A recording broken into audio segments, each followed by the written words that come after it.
So mga kaisda, nandito naman kami sa Libas ngayong araw po ng Monday, so September 15, 2025. Nandito kami sa fishing port mga kaisda. Una namin nakuha ang isda dito sa fishing port ng Libas is bat-og mga kaisda. Sa mga gusto diyan mag-bat-og mga kaisda, mayroon tayong bat-og is masarap sa bawang prituhin at paksiwan ng ating bat-og is 240 pesos lamang ang kilo para sa ating mga suki. Sa mga gusto diyan mag-order ngayong araw po ng Lunes, September 15, 2025 dito sa fishing port ng Libas mga kaisda. Mga suki, mga sir, bili na po kayo ng bat-og is 240 pesos lamang ang kilo. Napakasarap niyan. So nayan po mga kasdan, napakalalaki ng ating mga bat-og at may mga maliliit din mga kasdan.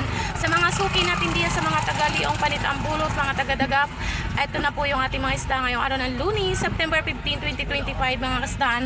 At syempre mga kasdan, may nakuha din kami ng karaho mga kasdan. Sa mga gusto diyan magkaraho, magtalo mga kasdan is 200 lang po ang kilo. Rample to rample na mga kasdan. Mayroon din kami ditong bisogo. Sa mga gusto dyan magsabaw, magprito at magpaksiw, mayroon ta kaming bisogo is 240 pesos lamang ang kilo ng ating mga bisogo. At syempre may mga sunog din tayong isda na kuha ngayong araw ng Lunes, September 15, 2025. May mga sapsap din mga kasda na pwede mong paksiwan at sabawan sa dahon sili.